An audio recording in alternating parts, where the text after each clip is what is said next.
Hello hello. Good morning students. इस video में हम आपके साथ मैं शेयर करूंगा जो विटामिन एम है, विटामिन एम चैप्टर एनसीईआरटी की class 9th English Kaveri book का, इसकी आंसर की और सॉल्यूशंस जो है एक्सरसाइजेस के, वो मैं आपके साथ शेयर करूंगा इस वीडियो सेशन में। तो सबसे पहले मैं आपको ये बता दूं कि मैं आंसर्स को एक्सप्लेन तो नहीं करूंगा, वीडियो बहुत लंबी हो जाएगी। कर सकता हूं लेकिन मैं करूंगा नहीं, वीडियो बहुत लंबी हो जाएगी। सिर्फ मैं आपको आंसर की दे रहा हूं और कुछ जर्नल बातें बता रहा हूं। तो रिफ्लेक्ट एंड रिस्पॉन्ड में सबसे पहले क्या है, आपको ये एक फ्लो डायग्राम दी गई है। आपने अपने क्या करना है, आपने आपका जो भी अपना एक्सपीरियंस है, कोई भी एल्डरली पर्सन, किसी भी बुज़ुर्ग पर्सन के साथ आपके घर में हो, चाहे वो आस पड़ोस में हो, आपने ये ग्राफिक ऑर्गेनाइज़र, ये फ्लो चार्ट सा आपने पूरा करना है। बीच में दिया गया है caring for the elderly person, और को 4 क्वेश्चन दिए गए हैं कि आपको बुज़ुर्गों की केयर क्यों करनी चाहिए, और बुज़ुर्ग कौन कौन सी प्रॉब्लम्स हो सकता है कि जो फेस करते हैं, और उनके द्वारा फेस की गई प्रॉब्लम्स के क्या पॉसिबल कारण हो सकते हैं, और हम देख रेख केयर कैसे कर सकते हैं एल्डरली लोगों की। ठीक है जी, ये आपने डिस्कस करने हैं पॉइंट्स अपने क्लासमेट्स और टीचर के साथ। तो यहाँ पे मैंने आपको दिए गए हैं 4 पॉइंट्स, चारों के आंसर। ठीक है, ये चारों क्वेश्चंस के आंसर आपको यहाँ से मिल जाएंगे। जैसे एल्डरली लोग की what are the problems faced by the elderly, बुजुर्गों को कौन कौन सी प्रॉब्लम्स का, दिक्कतों का सामना करना पड़ सकता है।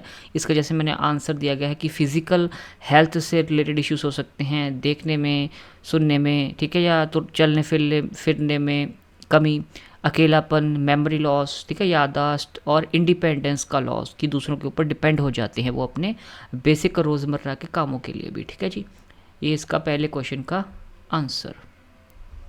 और उसके बाद आपका सेकंड क्वेश्चन क्या है, तो सेकंड क्वेश्चन है कि आपने ये नीचे दिया गया टेबल को फिल करना है। आपको वर्ड्स दिए गए हैं, frail, shuddered, pokey, forbid, pottering, winced, ये सभी। ठीक है, और आपने इनके मीनिंग लिखने हैं बेसिकली। ठीक है, तो वोकेबलरी टेबल का ये रहा आपका आंसर। जैसे फ्रेल का मतलब होता है वीक या डेलिकेट, कमज़ोर, ठीक है, जिसको जो ईजिली टूट सके या जिसको बहुत आसानी से चोट पहुंच सके, फ्रेल, ठीक है, कमज़ोर या वीक। तो ये आपके सारे वर्ड्स के आंसर यहाँ पे आपको मिल जाएंगे।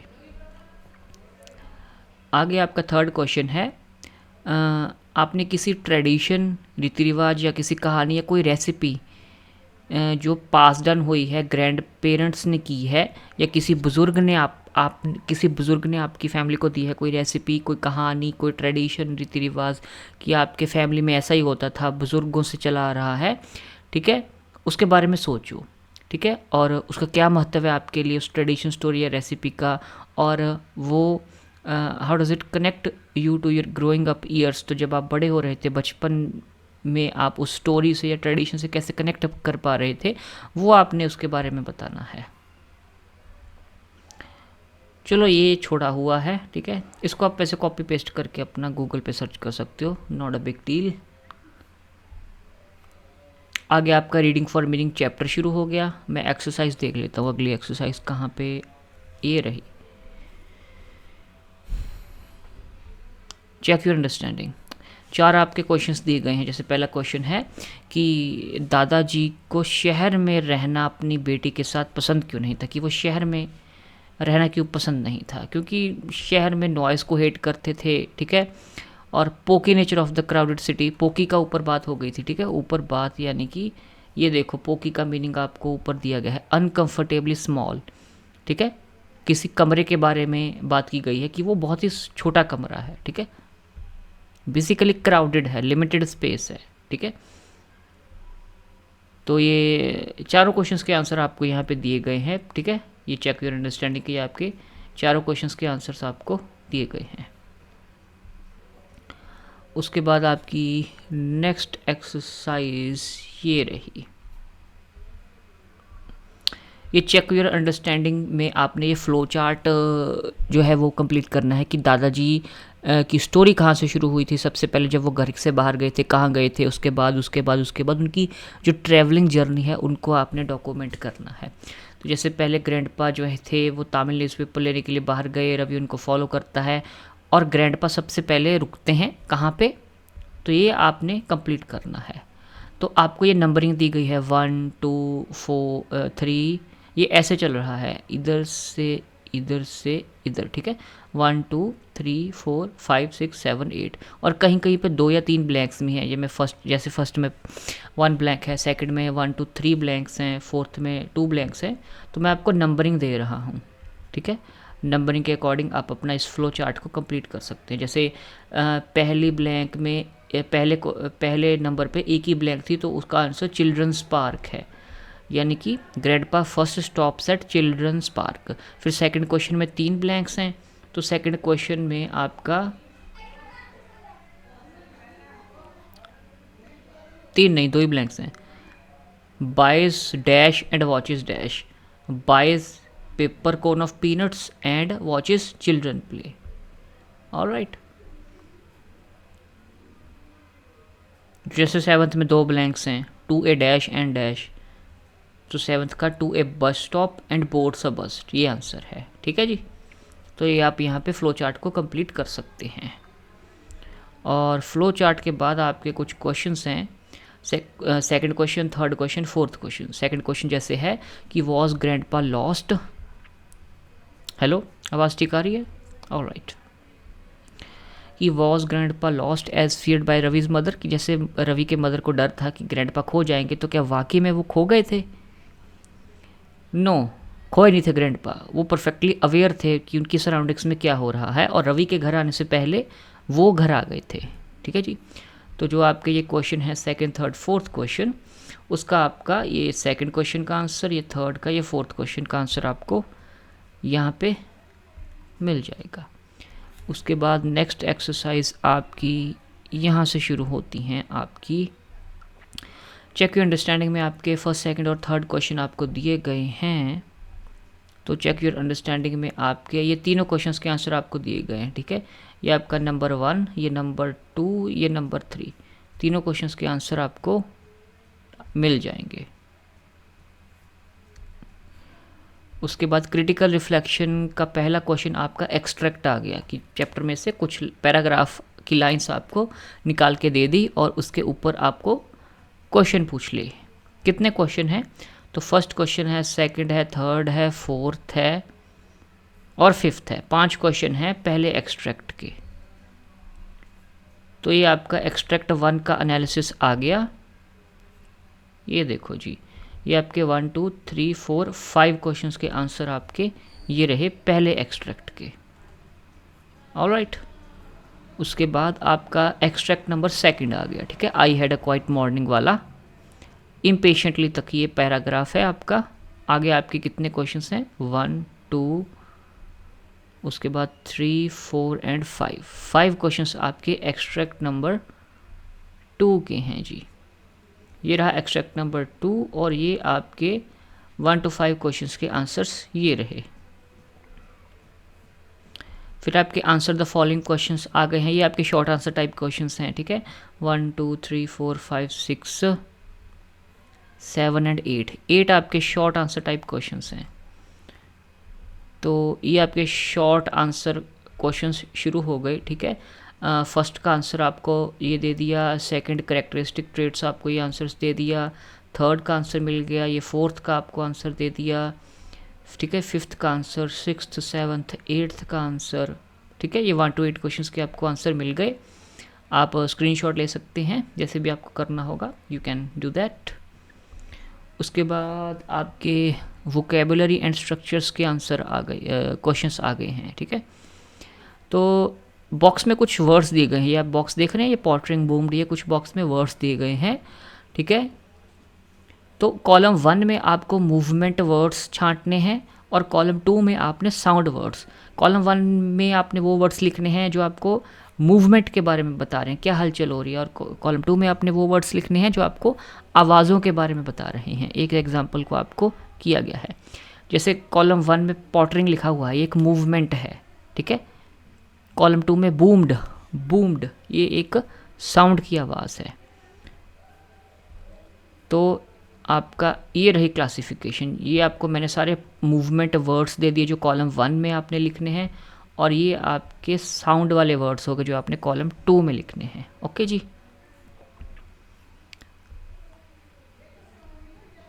अब आपने ये ब्लैंक्स फिल करनी है। कितनी ब्लैंक्स हैं ये 10 तक ब्लैंक्स हैं।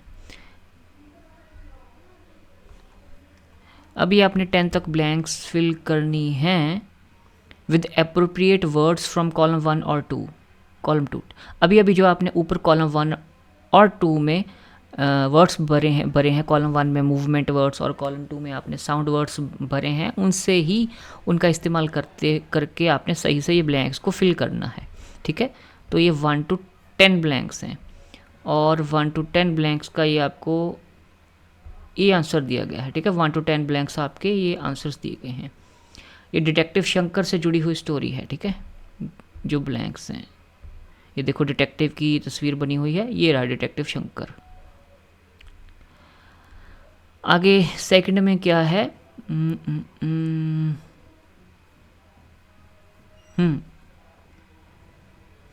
सेकंड को छोड़ा, अब थर्ड देखो। ये टेबल आपको दिया गया है। ठीक है, वर्ड आपको दिए गए हैं 1 to 6 और आपने उनका मतलब बताना है, कौन सा पार्ट ऑफ स्पीच है, सिनोनिम और एंटोनियम आपने बताना है। ठीक है, तो पार्ट्स ऑफ स्पीच आपके क्या होते हैं, आपने छोटे क्लास 9th की ये बुक है, तो आपने class I think 5th 6th 7th 8th में पार्ट्स ऑफ स्पीच आपने किए होंगे। पार्ट्स ऑफ स्पीच में आपको आइडिया देता हूँ, जैसे noun, pronoun, adverb, adjective, preposition, conjunction.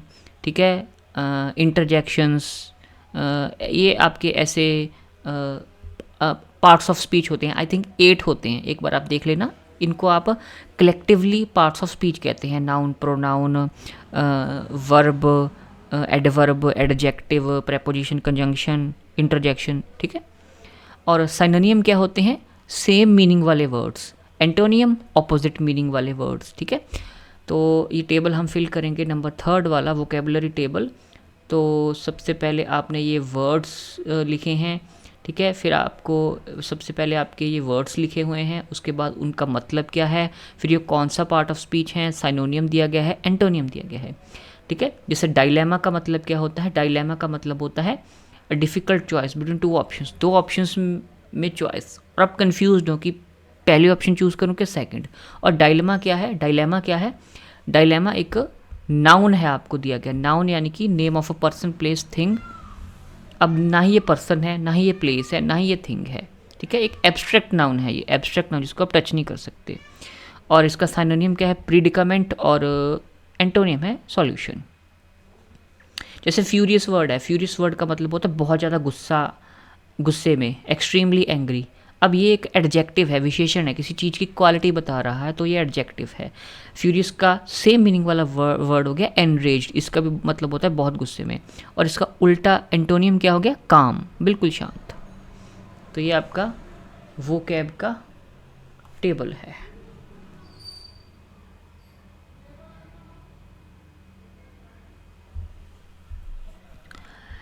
And next हमारे पास क्या है, कॉलम 1 और कॉलम 2 की मैचिंग है।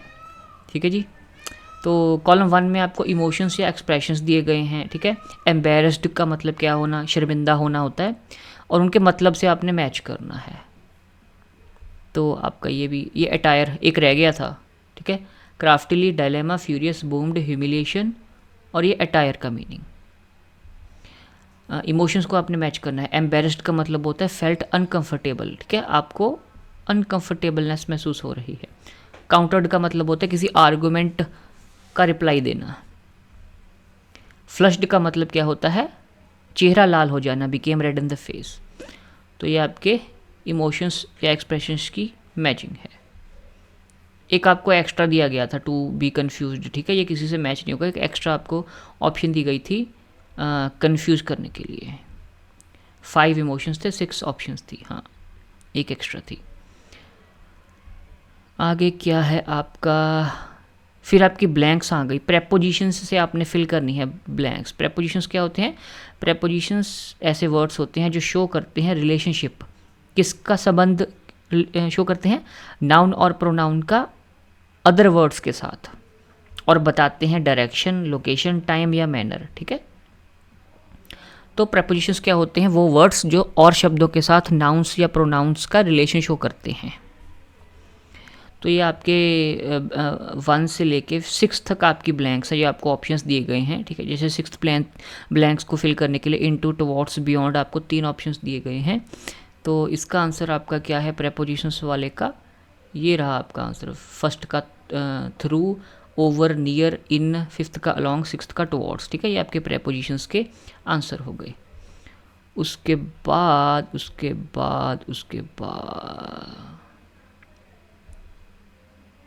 ये 6th में आपने स्टोरी में से कुछ डायलॉग्स हैं 1 to 5, ठीक है, ये आपके दिए गए हैं। शैल वी प्ले चेस और watch the cricket match on TV grandpa, ask Ravi. तो एक क्वेश्चन वाला सेंटेंस हो गया। हु आर यू, ये भी एक क्वेश्चन पूछा गया है। हैव यू फॉरगॉटन, क्वेश्चन पूछा गया है। अब आपने ये कुछ क्वेश्चंस सॉल्व करने हैं कि words in the quotes are, quotes क्या होते हैं, ये कोटेशन मार्क्स होते हैं, इन्वर्टेड कॉमास जिसको हम कहते हैं। तो जो कोट्स में वर्ड्स दिए गए हैं वो कौन से सेंटेंसेस हैं, एक्सक्लेमेटरी के इंटेरोगेटिव सेंटेंसेस हैं, क्योंकि क्वेश्चन मार्क भी लगा हुआ है, आपसे कोई सवाल पूछा गया है। एक्सक्लेमेटरी सेंटेंसेस कौन से होते हैं, जिसमें आपका कोई हैरानी वाला इमोशन होता है। एक्सक्लेमेटरी सेंटेंसेस में साइन ऑफ एक्सक्लेमेशन होता है, ठीक है। साइन ऑफ एक्सक्लेमेशन आपका कैसा होता है, जस्ट अ सेकेंड,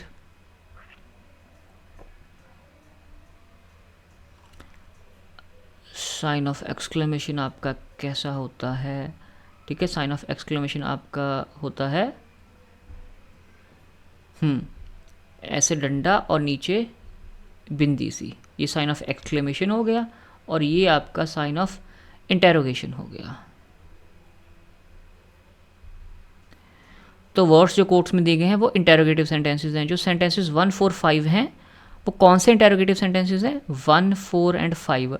1 सेंटेंस शुरू हुआ है शेल से, 4 हैव से, 5 आर से। तो ये WH वाले नहीं हैं, ये येस नो टाइप हैं। हैव यू फॉरगॉटन, अगर आप भूल चुके हो तो येस कहोगे, अगर आप नहीं भूले हो तो नो कहोगे।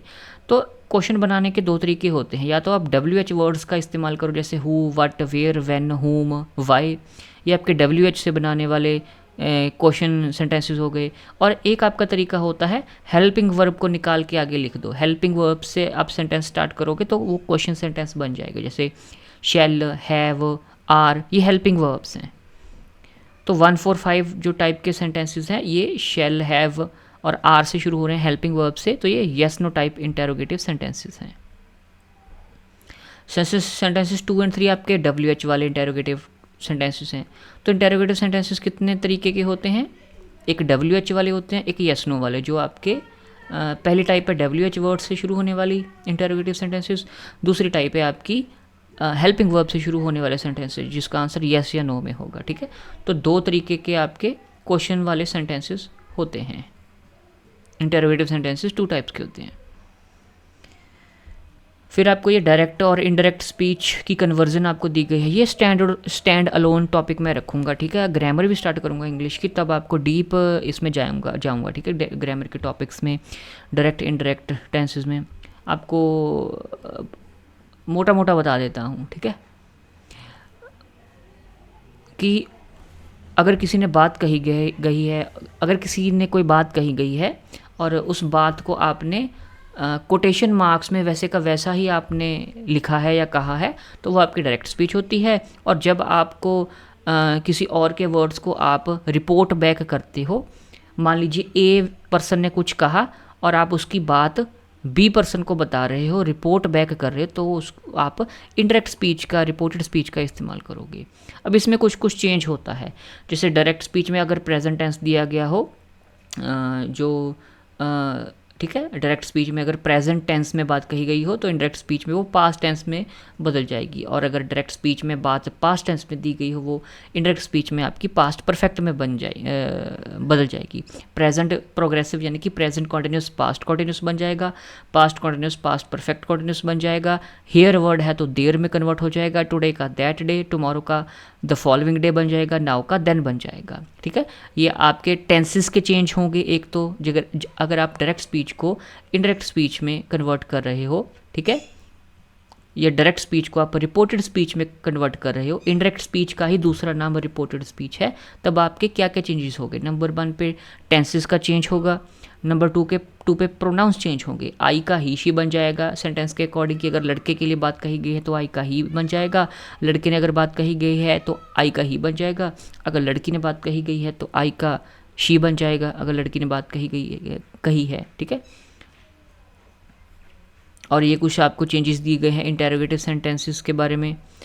7th पार्ट में आपको ना अरविंद प्रिया में कन्वर्सेशन दी गई है और इन कन्वर्सेशन के ऊपर आपको कुछ ब्लैंक्स दी गई हैं और इनको आपने इनडायरेक्ट स्पीच में लिखना है, रिपोर्टेड स्पीच में लिखना है। ठीक है, 1 to 6 ब्लैंक्स हैं, इनकी आप बस केवल आंसर देख लो, जब हम रिपोर्टेड स्पीच करेंगे तो उसको आप देख लेना। ठीक है, हो सके अगर मुझको याद रहा तो मैं वीडियो के डिस्क्रिप्शन में या तो रिपोर्टेड स्पीच की वीडियो को मैं उसका लिंक पेस्ट कर दूंगा या इस वीडियो के कमेंट सेक्शन में मैं कमेंट पिन कर दूंगा रिपोर्टेड स्पीच के टॉपिक का।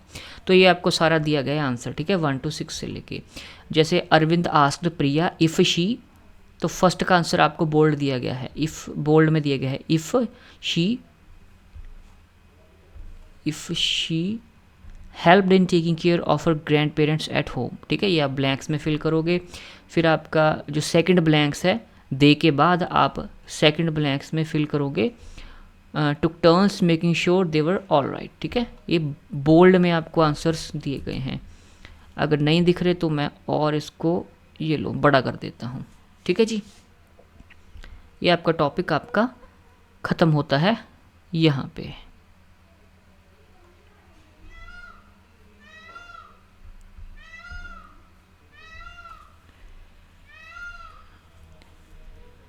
तो ये था आपका vitamin M chapter NCERT class 9th English book Kaveri का। तो कावेरी बुक के जो चैप्टर हैं, पोएम्स हैं, उनकी डिटेल्ड एक्सप्लेनेशन ऑलरेडी उसके ऊपर सेशन में ले चुका हूँ, उनका प्लेलिस्ट का लिंक इस वीडियो के डिस्क्रिप्शन में मिल जाएगा। और इन्हीं चैप्टर और पोएम्स की जो आंसर कीज़ हैं सॉल्यूशंस, उनकी प्लेलिस्ट का लिंक भी इसी वीडियो के डिस्क्रिप्शन में मिल जाएगा। आप चैनल को सब्सक्राइब कर सकते हैं, वीडियोज़ को शेयर कर सकते हैं, व्हाट्सएप के ऊपर, इंस्टाग्राम के ऊपर स्टेटस डाल सकते हैं, लिंक कॉपी करके शेयर कर सकते हैं अपने 9th क्लास CBSE के दोस्तों के साथ। Thank you very much.